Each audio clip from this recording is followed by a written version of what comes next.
ஓம் சாய்ராம். அன்பு குழந்தையே, உன் சாயப்பா உன்னிடத்தில் பேசுவதற்காக வந்திருக்கிறேன். மனம் முழுவதும் பாரத்தோடு, மனம் லேசாகாமல் வேதனையோடு இருக்கும் என் அன்பு பிள்ளையே, உன் சாயப்பா சொல்வதை இன்று முழுமையாக கேள். உன் வாழ்க்கையை கெடுத்து விட்டார்கள்.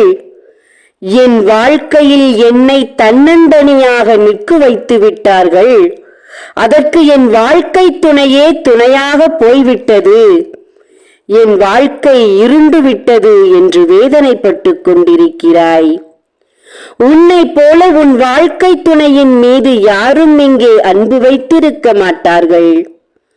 உன் வாழ்க்கை துணையை நீ பார்த்து கொண்டது போல யாரும் இங்கே பார்த்து கொண்டிருக்க மாட்டார்கள். அத்தனை பாசம் வைத்திருந்தாய். உன் வாழ்க்கை துணையின் மீது அத்தனை அக்கறை காட்டிருந்தாய். நீ உன் அருமை தெரியாமல் உன்னை விட்டு பிரிந்திருக்கும் உன் வாழ்க்கை துணையை பற்றிய உண்மை செய்தியை உன்னிடத்தில் கூற வேண்டும் என்று உன் சாயப்பா உன்னிடத்தில் வந்திருக்கிறேன். என் அன்பு தங்கமே, வேதனை கொண்டிருக்கும் என் பிள்ளையே, உன் வாழ்க்கை துணை அங்கே எப்படிப்பட்ட வாழ்க்கையை வாழ்ந்து கொண்டிருக்கிறது என்பதை உன்னிடத்தில் கூற வந்தேன். தங்கமே, என் கண்களுக்கு முன்னால் அனைவருமே சந்தோஷமாக குடும்பமாக வாழ்ந்து கொண்டிருக்கிறார்கள். ஒரு நல்ல நாளில் கூட என் வாழ்க்கை துணை என்னிடத்தில் இல்லையே என்ற வருத்தம் எனக்கு அதிகமாகிக் கொண்டே போகிறது. தனிமை என்னை மிகவும் வருத்தப்பட வைக்கிறது சாயப்பா என்று வேதனைப்பட்டாய் நீ. சாயப்பா, இந்த உறவை ஏன் எனக்கு கொடுத்தாய்? கொடுக்காமலேயே இருந்திருக்கலாமே. இந்த உறவை எனக்கு கொடுத்து இப்படிப்பட்ட பிரிவையும் கொடுத்து இப்போது அந்த உறவை நினைத்து நான் தினம் தினம் தினம் நினைத்து நினைத்து மருகிக் கொண்டிருக்கிறேன். என் வாழ்க்கையில் என் வாழ்க்கையை சரி செய்யுங்கள் சாயப்பா. என் வாழ்க்கை துணையை என்னை தேடி வரவையுங்கள் சாயப்பா.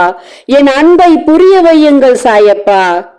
என்னை தேடி வரவையுங்கள் சாயப்பா என்று என்னிடம் கேட்டுக்கொண்டிருக்கும் என் அன்பு பிள்ளையின் குரல் எனக்கு கேட்கவில்லை என்று நினைத்தாயா? உன்னை நினைத்துத்தான் நான் வருத்தப்பட்டு கொண்டிருக்கிறேன். எத்தனை விரைவில் நடக்க வேண்டுமோ அத்தனை விரைவில் உன் வாழ்க்கை துணையை எப்படியாவது உன்னிடத்தில் கொண்டு வந்து சேர்த்தே தீர வேண்டும் என்ற உறுதியில் நான் காத்திருக்கிறேன் பிள்ளையே. வேதனைப்படாதே. அங்கு உன்னை விட்டு சென்று நிம்மதியாக வாழ்ந்து விடலாம் என்று தவறான கணக்கை போட்டுக்கொண்டு சென்ற உன் வாழ்க்கை துணை இப்போது சீரழிந்து கொண்டிருக்கிறது. அங்கே தினம் தினம் நரக வேதனையை அனுபவித்துக் கொண்டிருக்கிறது. மனதளவிலும் உடம்பளவிலும் உன்னுடன் வாழ்ந்த வாழ்க்கை சொர்க்கமாக நினைக்கிறது அந்த வாழ்க்கை துணை. இதுதான் உண்மை. விரைவில் பிரிந்திருக்கும் உன் வாழ்க்கை துணையை உன்னிடத்தில் கொண்டு வந்து சேர்க்கும் வரை உன் சாயப்பா ஓயமாட்டேன். தைரியமாக இரு, நம்பிக்கையோடு இரு, நல்லதே நடக்கும். ஓம் சாய்ராம். நன்றி.